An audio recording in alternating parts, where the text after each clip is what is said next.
क्षेमधैर्यसमर्थानां षडध्वातीतविग्रहः राद्धान्तनिगमार्थानां प्रसद्यात् सत्तसद्गुरुः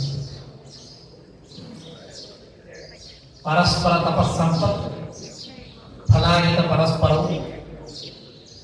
प्रपंच मातापितरौ प्राच्यौ जायापति स्तुवः नमो नमः शंकर पादुकाभ्यां नमो नमः शंकर पार्वतीभ्यां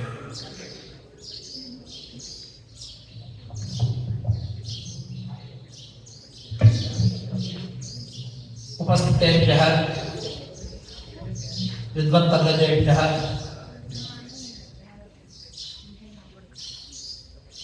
अव्याजकरुणापूरित स्वान्तरज्ञेभ्यः मनीषिभ्यः आचार्येभ्यः सद्गुरुवर्येभ्यः परिव्राजकाचार्येभ्यः तथा च श्रोतृषु समुपस्थितेभ्यः छात्रेभ्यश्च मामकान् प्रणामान् समर्पयामि। भगवतः विश्वेशसिंहस्य दिव्यसन्निधाने स्वर्णवल्ली क्षेत्रे ऐनं प्राथम्येन समागतोऽस्मि।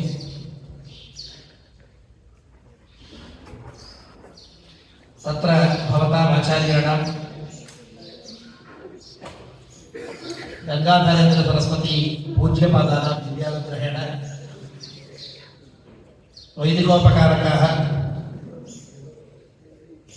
धार्मिक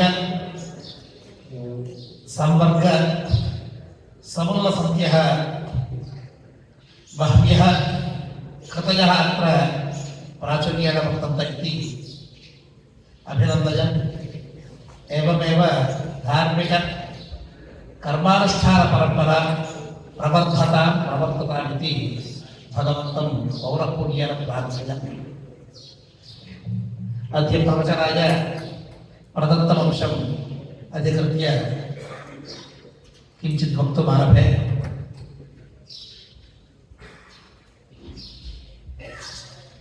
सत्स्वपि चतुर्षु वेदेषु द्वितीयः यजुर्वेदः अनुष्ठानवेलायाम् अद्वितीयो वर्तते इति विदुषां श्रौतानुष्ठानवेतॄणां वेतॄणां मनसि समुपस्थितमेव।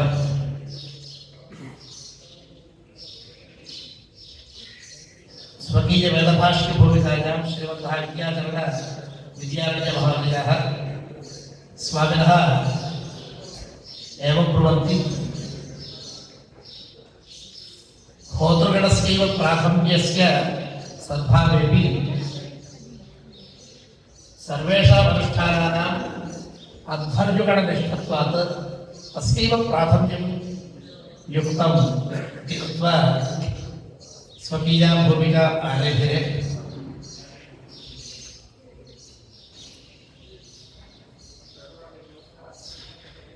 यजुर्वेदे पुनः वैविध्यं वयं जानीमः।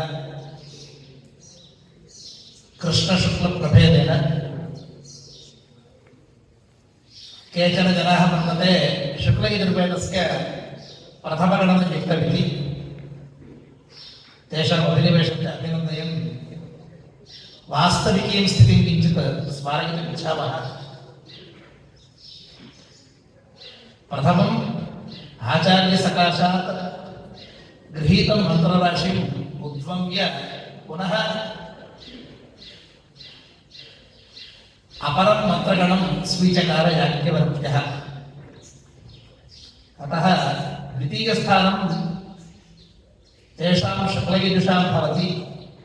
प्रथमं स्थानं तावत् कृष्णयजुषामेव स्यात् इति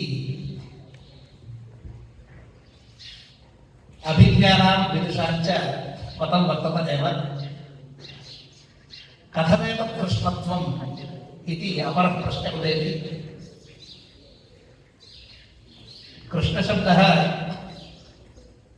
वर्णपर्तगा व्याख्यायते, परब्रह्मपर्तगा च व्याख्यायते। कृषिरुत्कृष्टवचनः नश्च निर्वृतिवाचनः तस्मात् कृष्णपदे वेदं परं ब्रह्माभिधीयते इति च वर्तते। यत् कृष्णपरमात्मनः सन्दर्भे व्याख्यानप्रकारो वर्तते स एव वेदपरतया च स्वीकर्तुं शक्यते। तत् कथमिति चेत् कृषिरुत्कृष्टवचनः इत्यत्र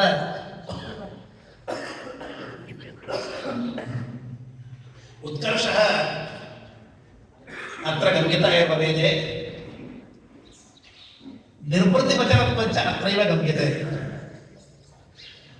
विषयत्वोर्जेत्व इत्यारभ्य लोकस्य पोषणाय धारणाय अन्नरसाख्यस्य द्रव्यस्य सम्पादनाय प्रवृत्तः अयं वेदराशिः मन्त्रराशिः।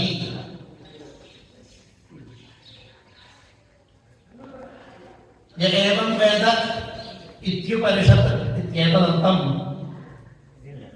ब्रह्मणो महिमानमाप्नोति तस्मात् ब्रह्मणो महिमानमाप्नोति एतावत्पर्यन्तं पर्यवसीदति। अनेन जीवनयात्राम् अन्नप्राशनेन य आरेभे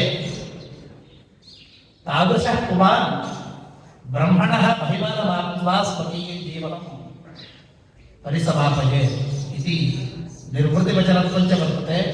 एवं कृष्णशब्देन प्रकृतिः उत्कृष्टता तथैव निर्वृतिवाचनत्वं च कृष्णशब्देन वर्तते इति। कृष्णश्च असौ यजुश्च कृष्णयजुः अथवा यजुषां वेदः यजुर्वेदः कृष्णश्च असौ यजुर्वेदश्च कृष्णयजुर्वेदः इति व्याख्यातम् अत्यन्तमुचितम् इति ब्रवीमः इति ब्रूमः। कृष्णशब्दे अन्यथा व्याख्यातुं शक्यते। यत्र मन्त्रब्राह्मणयोः अत्यन्तं सम्मिश्रता वर्तते तेन किञ्चित् जातीयं जटिलत्वं छात्राणां भवेत्, बालानां भवेत्। सम्पश्यामि प्रजा अहगणप्रजसोमानवी इति अनुवाकः एकः भूते। सम्पश्यामि प्रजा अहगणप्रजसो सम्पश्यामि प्रजा अहमित्याह इति अनुपदमेव ब्राह्मणं भवति। तत्र कथं जातीयम् इति प्रश्नः भवेत्।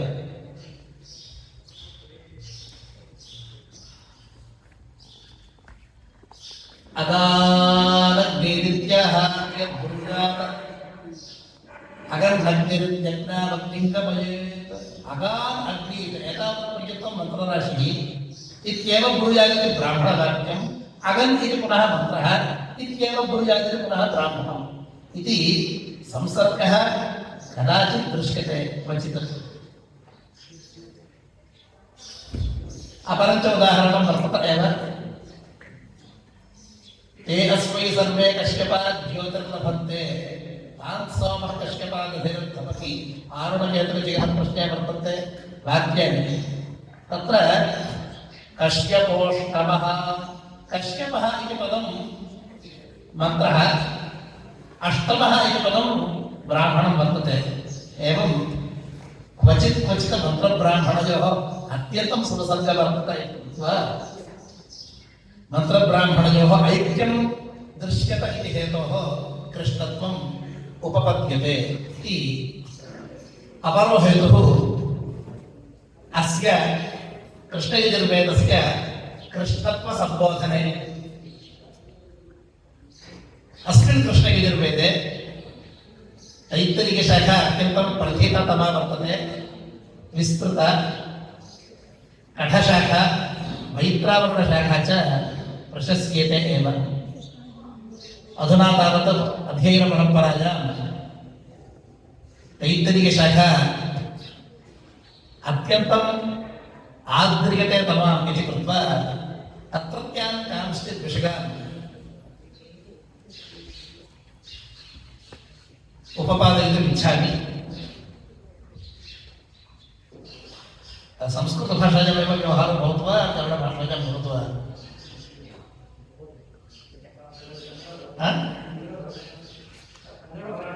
कन्नड भाषायां.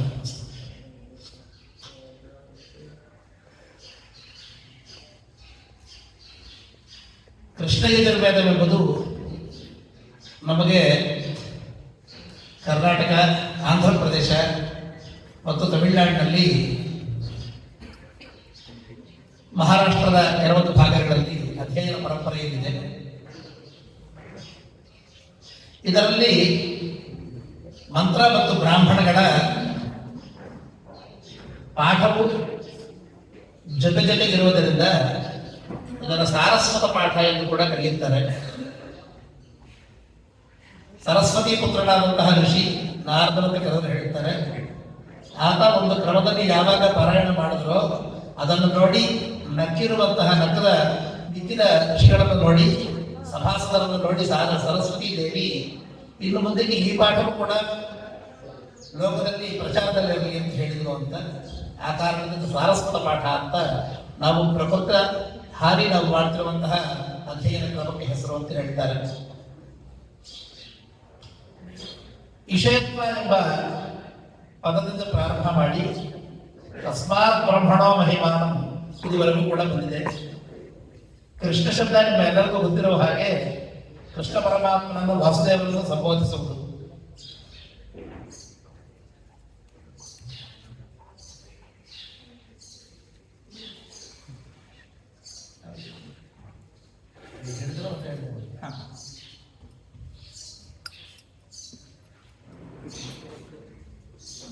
ಕೃಷಿ ಉತ್ಕೃಷ್ಟ ವಚನ ಅಂತ, ಉತ್ಕರ್ಷವನ್ನು ಅಂದರೆ ಪ್ರಾಶಸ್ತ್ಯವನ್ನು ಹೇಳುವಂತಹದ್ದು ಕೃಷಿ. ನಕಾರ ಎಲ್ಲವನ್ನೂ ಕೂಡ ನೆಗೇಷನ್ ಅಂದರೆ ನಿರಾಕರಣ ಮಾಡುವಂತಹದ್ದು. ಹಾಗಾಗಿ ಪ್ರವೃತ್ತಿ ಮಾರ್ಗದಲ್ಲಿ ಉತ್ಕರ್ಷವನ್ನು ಹೊಂದಿಸುತ್ತಾ ಕೊನೆಗೆ ನಮ್ಮ ಜೀವನದ ಲಕ್ಷ್ಯವನ್ನು ನಮಗೆ ತುದಿಗುಟ್ಟಿಸುವಂತಹ ಒಂದು ಲಕ್ಷಣವೇ ಪರಬ್ರಹ್ಮ ಉಪಾಸನವಾದಂತಹ ಒಂದು ನಿವೃತ್ತಿ ಮಾರ್ಗದ ಲಕ್ಷಣ. ಹೀಗೆ ತಸ್ಮಾತ್ ಬ್ರಹ್ಮಣೋ ಮಹಿಮಾನ ಮಾಪ್ನೋತಿ, ಬ್ರಹ್ಮಣ ಒಂದು ಮಹತ್ವವನ್ನು ಕೂಡ ಹೇಳುವಂತಹದ್ದು ಯಜುರ್ವೇದದ ಒಂದು ಲಕ್ಷಣ. ಬಹುತೇಕ ಅನೇಕ ವೇದ ಶಾಖೆಗಳಲ್ಲಿ ಇದೇ ಪರಂಪರೆ ಇರುತ್ತದೆ.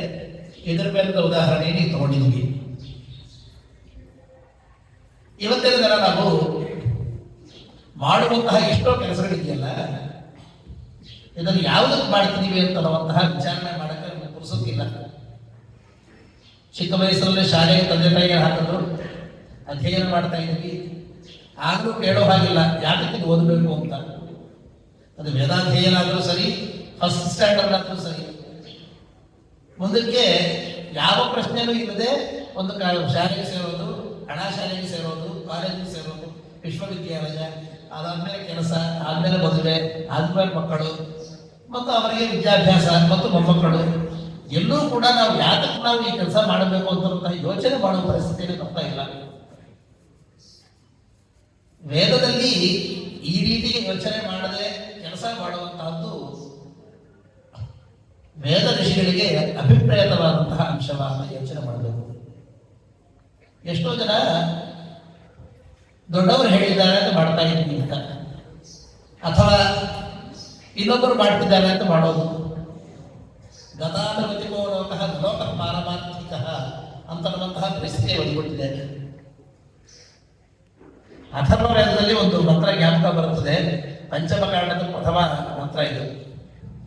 ಋಧನ್ ಮಂತ್ರ ಯೋನಿ ಯಹ ಬಭೂವ ಅಮೃತಾಸು ವರ್ಧಮಾನ ಸುಜನ್ಮ. ಸುಜನ್ಮ ಅಂತಂದ್ರೆ ಒಳ್ಳೆಯ ಜನ್ಮವನ್ನು ತಾಳದವನು ಯಾರು? ಯಾರಾದರೆ ಸತತವಾಗಿ ಬೆಳೆಯುತ್ತಿದ್ದಾನೋ ವರ್ಧಮಾನ. ಇನ್ನೊಂದು ವಿಶೇಷಣ ಹೇಳಿದೆ, ಅಮೃತಾಸು ನ ಮೃತಃ ಅಮೃತಃ ಅಮೃತಃ ಅಸುಹು ಪ್ರಾಣಃ ಯಸ್ಯ ಸಹ ಅಮೃತಾಸುಹು ತಾದೃಶ ಏವ ವರ್ಧಮಾನೋ ಭವತಿ. ಅವನೇ ಬೆಳೆಯುತ್ತಿರ್ತಾನೆ. ಯಾರು? ಯೋನಿಂಗ ಬಭೂವ, ತನ್ನ ಜೀವನದ ಮೂಲವನ್ನು ಏನು ಅಂತ ಅರಿತುಕೊಂಡು ಜನ್ಮವನ್ನು ತಾಳಿ ಅದರಂತೆ ಬೆಳೆಯುತ್ತಾ ಇರುವಂತಹದ್ದು. ಅವನು ಹೇಗಿರಬೇಕು ಅಂತ ಮೊದಲನೇ ಪದನೇ ಹೇಳ್ತಾ ಇದ್ದಾರೆ. ರಥಂ ಮಂತ್ರ. ಪೃಥಕ್ ಅನ್ನೋ ಪದಕ್ಕೆ ಪೃಥಕ್ ಅಂತ ಅರ್ಥ.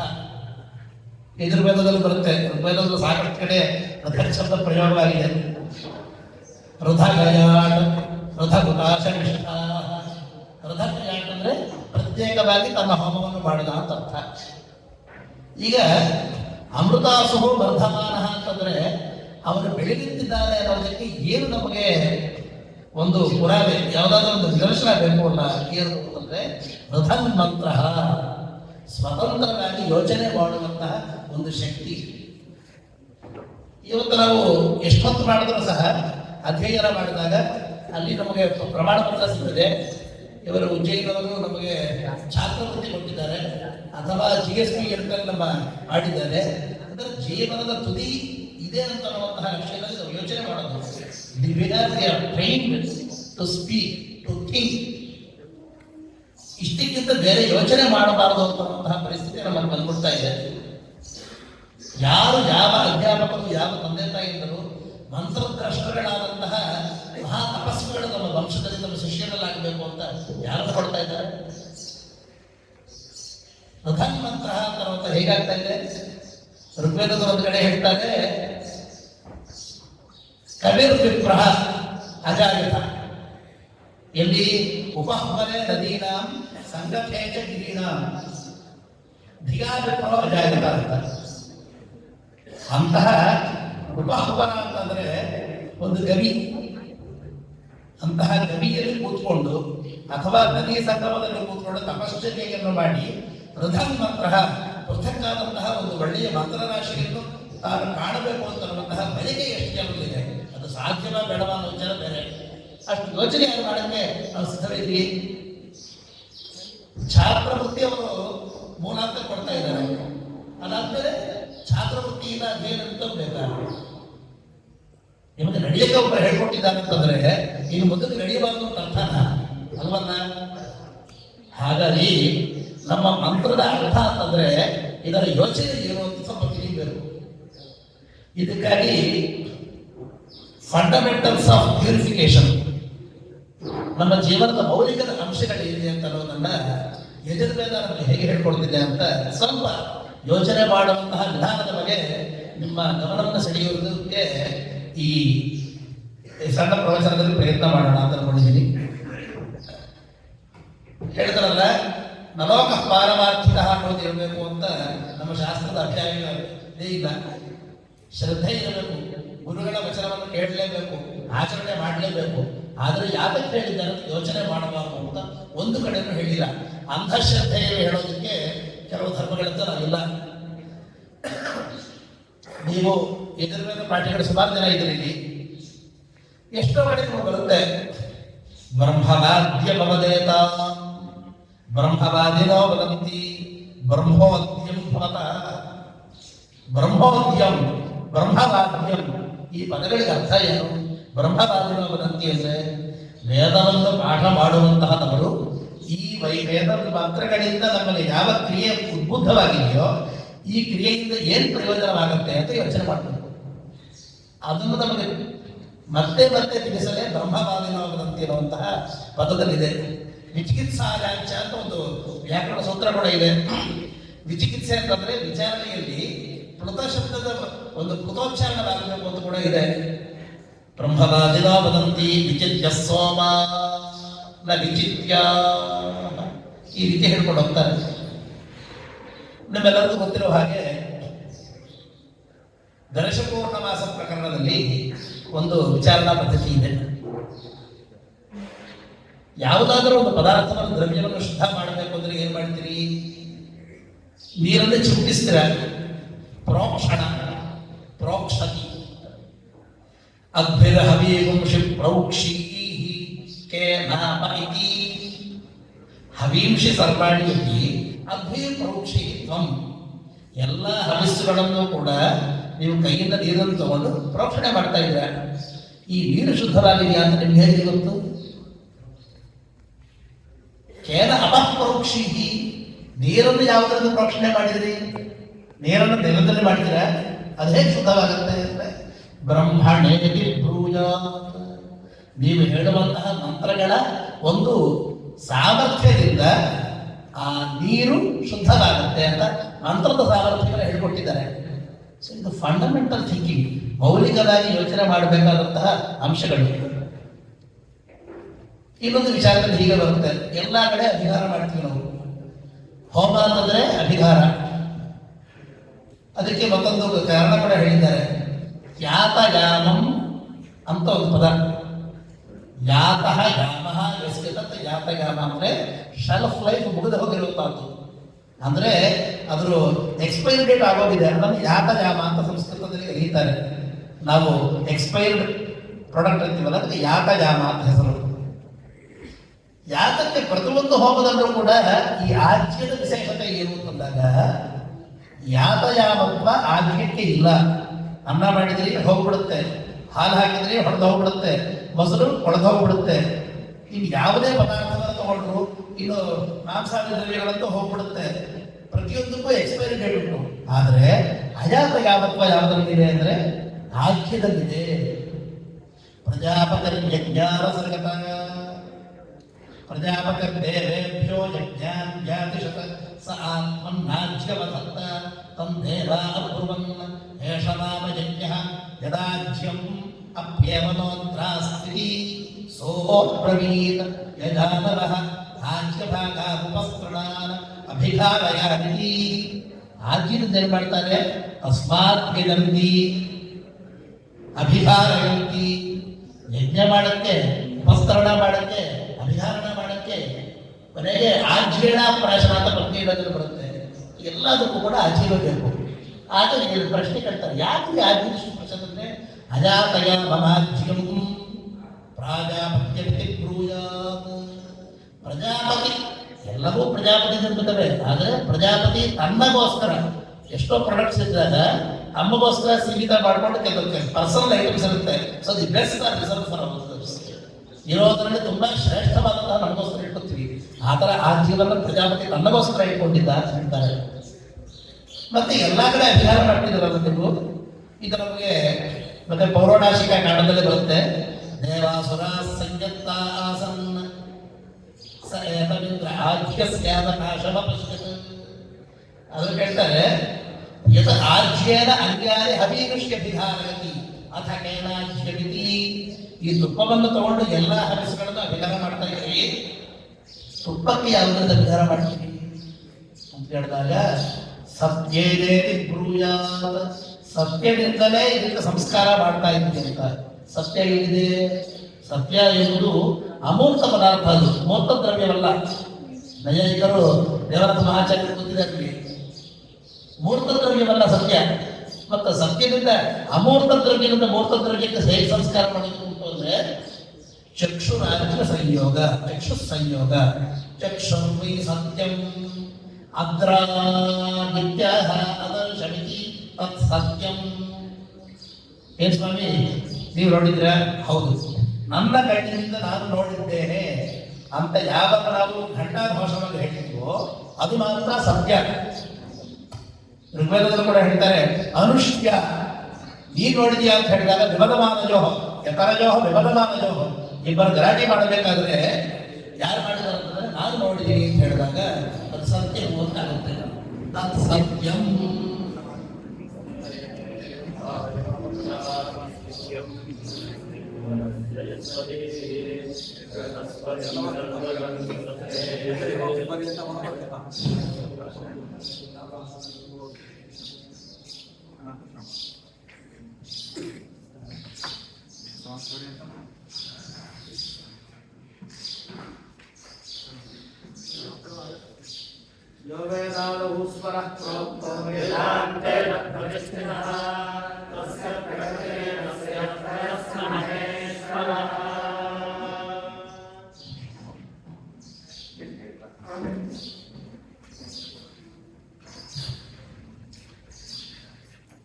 कृपया उपविशन्तु. कृपया उपविशन्तु सर्वे. श्री गुरुभ्यो नमः.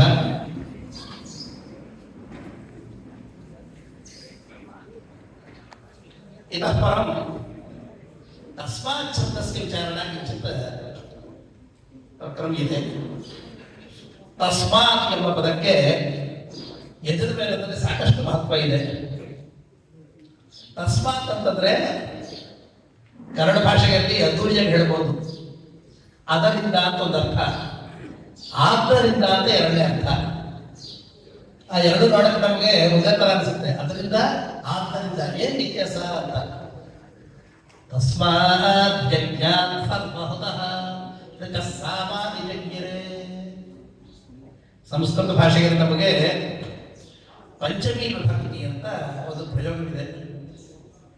ಅಪಾದಾನೆ ಪಂಚಮಿ ಅಂತ ಇದಕ್ಕೆ ವ್ಯಾಕರಣ ಸೂತ್ರ.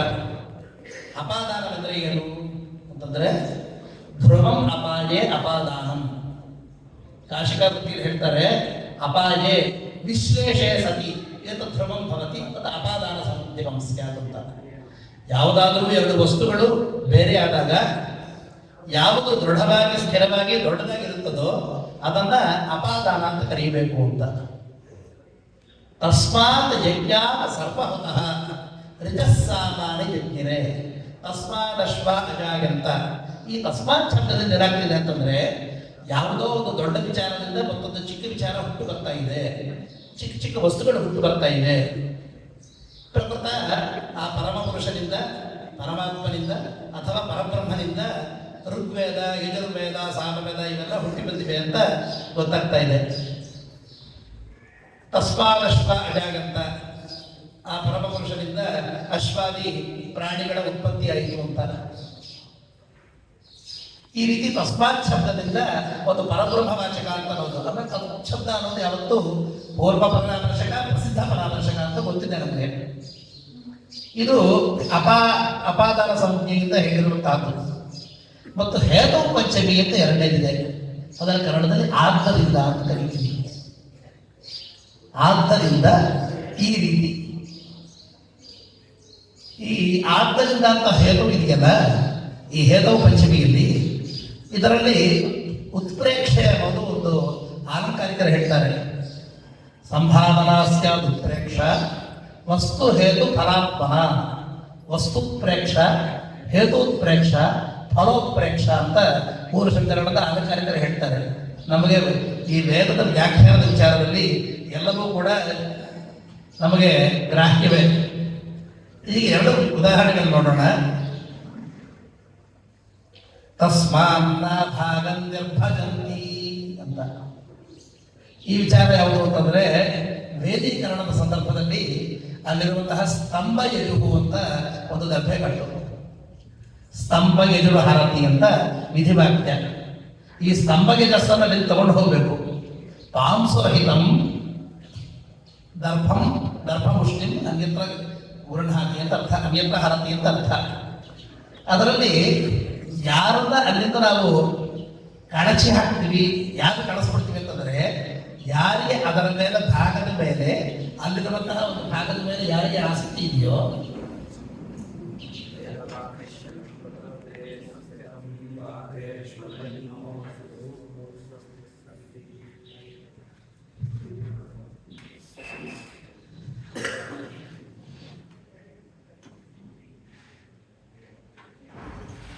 ಯೋ ವೇದಾನೋ ಸ್ವರಃ ಪ್ರೋಕ್ತೋ ವೇದಾಂತೆ ಚ ಪ್ರತಿಷ್ಠಿತಃ ತಸ್ಯ ಪ್ರಕೃತಿ ನಸ್ಯ ಚ ಪರಃ ಸ ಮಹೇಶ್ವರಃ.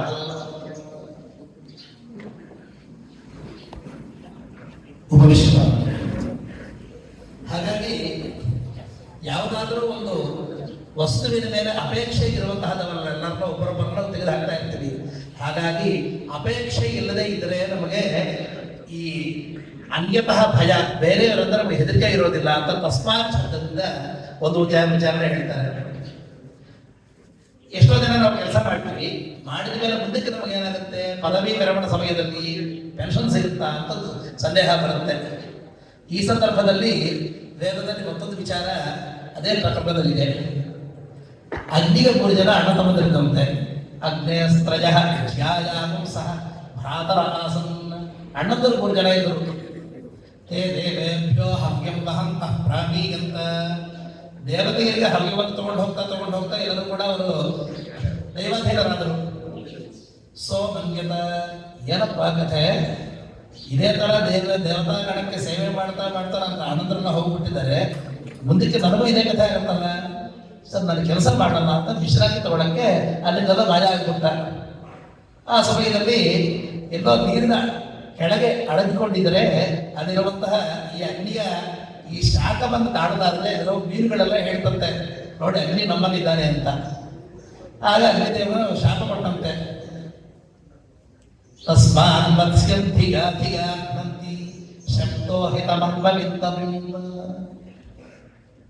ಆಗ ನನ್ನ ಅಸ್ತಿತ್ವವನ್ನು ನೀ ಹೇಳಿರೋದ್ರಿಂದ ನಿನಗೆ ಸದಾಕಾಲ ಜನ ಅಟ್ಟಿಸ್ಕೊಂಡು ಹುಡುಕೊಂಡು ನನ್ನ ಕೊಲ್ಲುತ್ತಾರೆ ಅಂತ ಒಂದು ಶಾಪ ಹಾಕಿದಂತೆ. ಇರಲಿ ಆ ಕಥೆ ಆಗಿರಲಿ, ಅದರಲ್ಲಿ ಅಸಾಧುತ್ವದಲ್ಲಿ ಮಾತಿಲ್ಲ. ಈಗ ಅಗ್ನಿದೇವನ ಬಗ್ಗೆ ಆಗ ಪರಸ್ಪರ ಒಂದು ಸಂವಾದ ನಡೆಯಿತು. ವರ ಮತ್ತು ಆಶೆ ಅನ್ನೋದಕ್ಕೆ ಅರ್ಥ ತಿಳ್ಕೋಬೇಕು. ವರ ಅಂತಂದ್ರೆ ಶೂರ್ ಶಾಟ್, ವರವನ್ನು ಕೊಟ್ಟಿದ್ದಾರೆ ಅಂತಂದ್ರೆ ಈಗ ನೀವು ಹೇಳಿದ ತಕ್ಷಣ ಅದು ಅನುಷ್ಠಾನಕ್ಕೆ ಬರ್ಬೇಕು, ಅದನ್ನು ವರ ಅಂತ ಕರೀತಾರೆ. ಆಗ ನಿನಗೆ ಏನ್ ಬೇಕು ಅಂತ ಹೇಳಿದಾಗ ತಸ್ಮಾತ್ ಗೃಹೀತಸ್ಯ ಅಹುತಸ್ಯ ಅಹಿರಿ ಪರಿತಿಸ್ಕಂದ ತನ್ಮೇ ಭ್ರಾತೃಣಾಂ ಭಾಗಧೇಯ ವಸತ. ನಾವು ಹವಿಸ್ಸಿನಿಂದ ಸ್ವೀಕಾರ ಮಾಡ್ತೀವಿ, ಸೃಗ್ಗೂ ಹಾಕ್ತೀವಿ, ಜುಹುಗ್ ಹಾಕಿದ್ವಿ. ಆದರೆ ಹೋಮ ಮಾಡಬೇಕಾದ್ರೆ ಪರಿಧಿಯಿಂದ ಹೊರಗಡೆ ಬಿದ್ದಿದ್ರೆ ಅದು ಎಲ್ಲವೂ ಕೂಡ ನಮ್ಮ ಅಣ್ಣಂದರಿಗೆ ಆಗಲಿ ಅಂತ ಒಂದು ವರವನ್ನು ಕೇಳಿದ. ಆಯಿತು ಅಂತ ಹೇಳಿದ್ರು. ಇದರಿಂದ ಏನು ಗೊತ್ತಾಗುತ್ತೆ ಅಂತಂದ್ರೆ ನಾವು ಯೋಚನೆ ಮಾಡಬೇಕು. ನಾವು ಒಂದು ದ್ರವ್ಯದನ್ನ ಒಂದು ಲೇಷವನ್ನು ಕೂಡ ನಾವು ವ್ಯರ್ಥ ಮಾಡಬಾರದು. ಉದ್ದಿಷ್ಟ ದೇವತೆಗೆ ಮಾತ್ರ ಕೊಡಬೇಕು ಅಂತ. ಕೊಡದೇ ಇದ್ರೆ ನಮಗೆ ಅನುದ್ದಿಷ್ಟರಾದಿಯಾಗಿರ್ತಾರೋ ಅವರಿಗೆ ಇದು ವಿಲೇವರಿಯಾಗುತ್ತೆ ಅಂತಂದು. ಮತ್ತು ನಮ್ಮ ಜೊತೆ ಯಾರು ಕೆಲಸ ಮಾಡಿದರೋ, ನಮ್ಮ ಹಿಂದೆ ಯಾರು ಕೆಲಸ ಮಾಡಿದರೋ ಅವರ ಬಗ್ಗೆ ನಾವು ಚಿಂತನೆ ಮಾಡಲೇಬೇಕು. ನಾವು ಈ ಹುದ್ದೆಗೆ ಇವತ್ತಿದ್ದೀವಿ ಅಂತಂದ್ರೆ ನಮ್ಮ ಹಿಂದಿನವರು ಈ ಹಂತ ಹಾಗೆ ಹಾಕೊಟ್ಟಿದ್ದಾರೆ, ಆ ಹಾದಿಗೆ ನಾವು ನಡೀತಾ ಇದ್ವಿ ಅಂತ ನಮ್ಮ ಹಿಂದಿನವರ ಬಗ್ಗೆ ಕೂಡ ಯೋಚನೆ ಮಾಡಿ ಅಂತ ತಸ್ಮಾತ್ ಶಬ್ದದಿಂದ ಒಂದು ಸ್ಮರಣವಾಗ್ತಾ ಇದೆ. ಮತ್ತೊಂದು ವಿಚಾರ ಏನಂತಂದ್ರೆ demarcation of recipients and offerings. ದ್ರವ್ಯಗಳನ್ನು ಹಾಕಿದಾಗ ಇವತ್ತಿನ ದಿನ ನಮಗೊಂದು ಪದ್ಧತಿ ಉಂಟು. ಒಂದು ಸಹಸ್ರಾಹುತಿ ಮಾಡಿದ್ವಿ, ಒಂದು ಲಕ್ಷಾಹುತಿ ಮಾಡಿದ್ವಿ ಅಂತ. ಶ್ರೌತದಲ್ಲಿ ಆ ವೃತ್ತಿಗೆ ಹೋಮದಲ್ಲಿ ಸ್ಥಾನವೇ ಇಲ್ಲ, ಅನಾಸ್ಪದವೇ ಇರ್ತದೆ. ಶ್ರೌತದಲ್ಲಿ ಒಂದೇ ಆಹುತಿ ಇರ್ತದೆ. ಅದರಿಂದ ನಮ್ಗೆ ಏನು ಗೊತ್ತಾಗುತ್ತೆ ಅಂತಂದ್ರೆ ಸಂಖ್ಯೆ ಜಾಸ್ತಿ ಆಗೋದಲ್ಲ, ಶ್ರದ್ಧೆ ಜಾಸ್ತಿ ಆಗಬೇಕು ಅಂತನ್ನುವಂತಹ ವಿಚಾರ ಇದರಲ್ಲಿ ಗೊತ್ತಾಗುತ್ತೆ. ಅಕಸ್ಮಾತ್ ಒಂದು ಆಹುತಿ ಮಾಡಿದ ಮೇಲೆ ಅದು ಪಚನವಾಗಕ್ಕಿಂತ ಮುಂಚೆ ಇನ್ನೊಂದು ಆಹುತಿ ಬಂದರೆ ದೇವತಾಭ್ಯ ಸಮಗಂಧ್ಯ ಇಬ್ಬರಿಗೂ ಕಲಹವಾಗುತ್ತೆ. ನನ್ನ ಆಹುತಿಯಲ್ಲಿ ಇನ್ನೊಬ್ಬರು ತಗೊಳ್ತಿದಾರಲ್ಲ ಅಂತ. ಈ ರೀತಿ ಆದಾಗ ಅದಕ್ಕೆ ಸ್ವಗಾಕರಣ ಅಂತ ಒಂದು ಹೆಸರಿದೆ. ನಾವೆಲ್ಲರೂ ಕೂಡ ನಾವು ಹೇಳಿ ಒಂದು ಮಂತ್ರ ಹೇಳ್ತಿರ್ತೀವಿ, ಇಡೀ ಬ್ರಾಹ್ಮಣ ವರ್ಗದಲ್ಲಿ ಬಹಳ ಪ್ರಸಿದ್ಧ. ತಚ್ಛಯ್ಯೋ ರಾವೃಣೀಮಹೇ ಗಾತುಂ ಯಜ್ಞಾಯ ಗಾತುಂ ಯಜ್ಞಪತಯೇ. ಈ ಶಯ್ಯು ಅನ್ನೋದು ಯಾರು ಗೊತ್ತಾ? ಬೃಹಸ್ಪತಿಯ ವಂಶಸ್ಥಾನದ ಮಗ. ಶಯ್ಯರು ಬಾರಹಸ್ಪತ್ಯ ಅಂತ. ದೇವತೆಗಳಿಗೋಸ್ಕರ ಈ ತರ ಆಹುತಿಗಳೆಲ್ಲವೂ ಬಂದು ಸೇರ್ತಾ ಇದ್ದಾಗ ಇವುಗಳನ್ನು ಬೇರ್ಪಡಿಸಬೇಕಾದಂತಹ ಪರಿಸ್ಥಿತಿ ಬಂತು. ಯಾರು ಮಾಡಕ್ಕಾಗತ್ತೆ ಅಂತ ಹೇಳಿದಾಗ ಶಯ್ಯು ಸ್ಮರಣವನ್ನು ಮಾಡಿ ಅಂತ. ಇದರಲ್ಲಿ ಮತ್ತೊಂದು ವಿಶೇಷತೆ ಕೂಡ ಇದೆ. ಶಯ್ಯು ಬಂದರೆ ಮತ್ಯಾರೋ ಅಲ್ಲ, ವಿಷ್ಣು ಶಬ್ದಕ್ಕೆ ಮತ್ತೊಂದು ಅಪರ ಪರ್ಯಾಯ ಅಂತ ಹೇಳ್ತಾರೆ.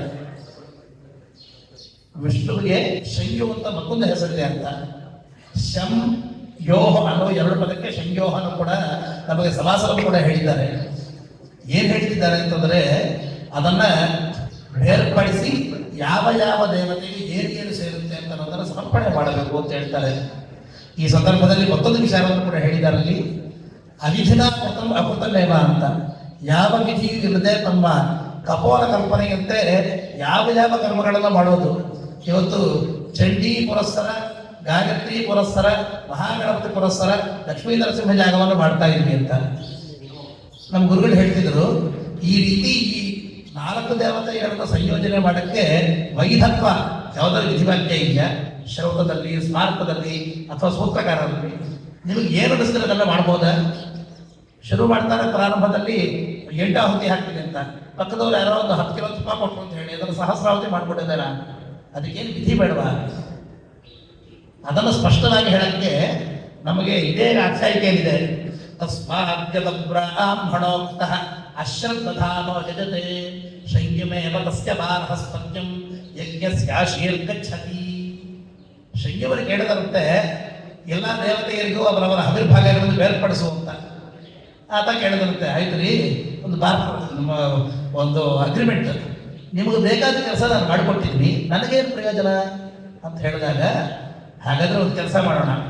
ಇದು ಅಬ್ರಾಹ್ಮಣೋಕ್ತ ಅಶ್ರದ್ಧಾ, ವೇದದ ನಿರ್ಣಾಯಕ ಮತ್ತು ವಿಶ್ಲೇಷಕ ಮತ್ತು ವ್ಯಾಖ್ಯಾತ ಶಾಸ್ತ್ರವಾದಂತಹ ಬ್ರಾಹ್ಮಣದಲ್ಲಿ ಯಾವ ಕರ್ಮವನ್ನು ಹೇಳಲಿಲ್ವೋ, ಯಾವ ವಿಧಿವಾಕ್ಯವಿಲ್ಲವೋ ಅಂತಹ ವಿಧಿವಾಕ್ಯವಿಲ್ಲದೇ ಇರುವಂತಹ ಕರ್ಮಗಳನ್ನು ಯಾರು ಮಾಡ್ತಾರೋ, ವಿಧಿವಾಕ್ಯವಿದ್ದರೂ ಸಹ ಶ್ರದ್ಧೆ ಇಲ್ಲದೆ ಯಾರಾದರೆ ಈ ಕಡೆ ಮಾಡೋದು, ಆ ಕಡೆ ಮೊಬೈಲ್ ನೋಡೋದು, ಅಥವಾ ಈ ಕಡೆ ಭಕ್ತರ ಬಗ್ಗೆ ನೋಡೋದು, ಅಥವಾ ಈ ಪ್ರಸಾದಗಳು ಕೊಡಬೇಕು, ಈ ರೀತಿ ಅಶ್ರದ್ಧೆಯಿಂದ ಅನುಷ್ಠಾನವನ್ನು ಮಾಡುವರ ಈ ಹೋಮ ಪೂರ್ತಿ ಇದೆಯಲ್ಲ, ಅದು ಯಾವ ಕೊಡ್ತು ಕೂಡ ದೇವತೆಗೆ ಸಲ್ಲದು.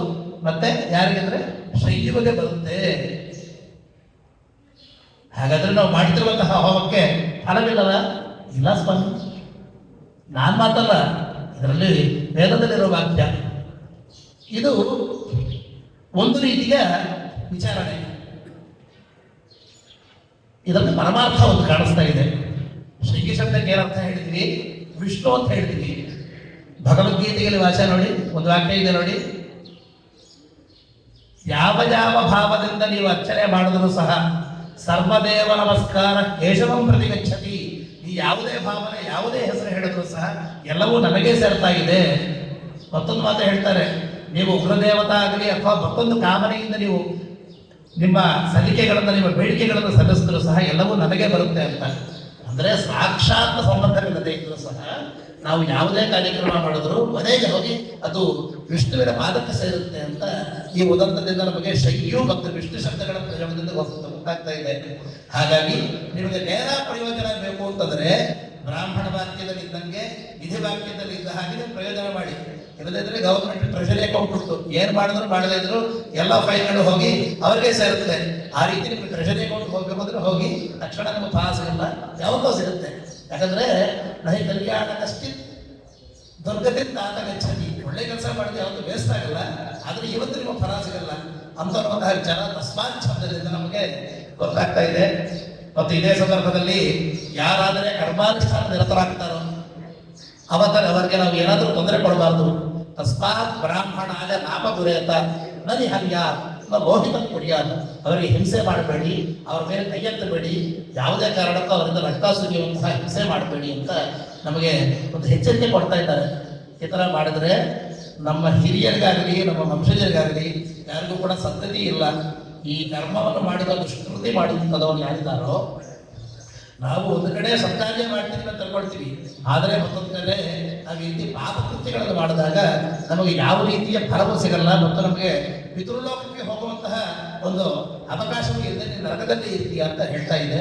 ಮತ್ತು ಎಷ್ಟು ಬ್ರಾಹ್ಮಣರ ಸತ್ಕರ್ಮ ಮಾಡುವಂತಹದವರ ರಕ್ತ ಒಂದು ತೊಟ್ಟು ಕೆಳಗೆ ಬಂದರೂ ಸಹ ಅದರಲ್ಲಿ ಎಷ್ಟು ಈ ಮರಳಿನ ರೇಣುಗಳಿರುತ್ತೋ ಅಷ್ಟು ವರ್ಷಗಳ ಕಾಲ ಅವನು ಈ ಸ್ವರ್ಗವಾಗಲಿ ಅಥವಾ ಪಿತೃಲೋಕಕ್ಕಾಗಲು ಸ್ಪರ್ಶ ಇಲ್ಲದೆ ನರಕದಲ್ಲಿ ಇರ್ತಾನೆ ಅಂತ ನಮಗೆ ಎಚ್ಚರಿಕೆ ಕೊಡ್ತಾ ಇದೆ.